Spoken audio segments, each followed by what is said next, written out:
It's my feel-good breakfast show.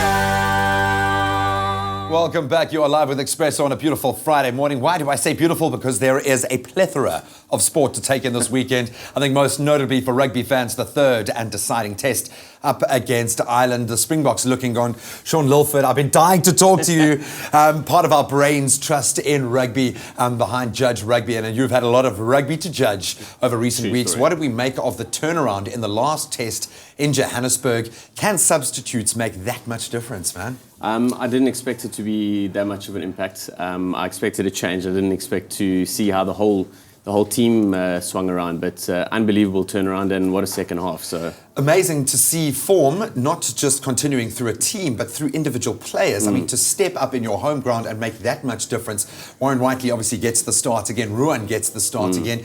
A couple of injury changes, but one would have to think that those substitutions are also tactical at this point. Yes, 100%. I think the game's going to change slightly with Dwayne not being there and Warren Whiteley being there, two completely different players. What does he bring? What does Warren bring? Whiteley's a little bit more open. You'll see that he's generally running not directly at the man. He will run at the spaces, which we've got a couple of big ball carriers that like to run straight at the man to set up the go-forward ball.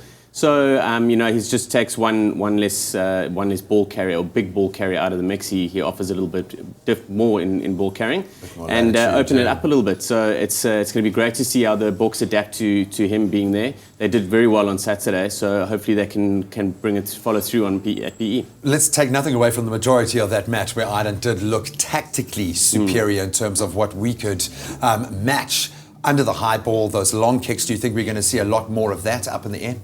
Absolutely. Ireland defensively are very, very sound. The structure of the Six Nations doesn't promote scoring too many tries, and you win a game by penalty, so they're happy to play that out. And I think they're excellent in their kick chase. The kicking is very important, and you know what they say: the kick's only as good as its chase, and they chase very well. Put us under a lot of pressure, and we changed that a little bit in the second half, and hopefully, the third game will change as well.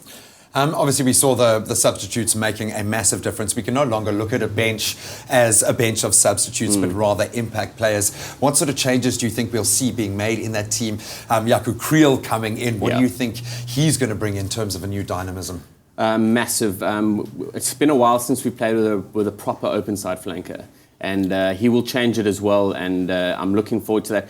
On the bench, if you take Morna Steyn off the bench, we have 25 caps across the whole bench, which is quite an inexperienced side. Yeah. So I don't expect to have the 20-minute changeover where all the subs get flooded in and stuff like that. I think Coetzee is going to keep the majority of the starting team on and use the guys where needed. I don't think he's going to use them all as a massive impact. However, I'd like to see the guys get on and get a good knock at it. It'd be nice to see Stephen Kitzel finally get his nod after being so close to that training squad.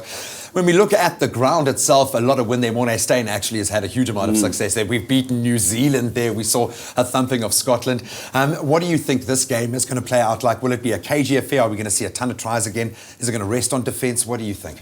I think the nerves will get to both sides. I think South Africa being a lot more inexperienced and also being in a space where they lose the game, they lose the series, and Ireland are a little bit more positive in terms of that they win the game, they win the series. Yeah. I look at it more like that. I think the guys are going to be trying not to make a mistake, and I just hope that they just stick to their game plan and follow through.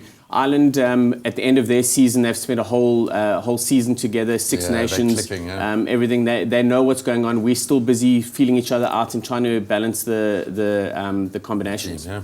Thank you so much. Enjoy it. Savour every last minute of it, of course. Ireland up against the Springboks tomorrow. Go and support if you're in the PE area. Should be an absolute cracker time now, though, for our national news.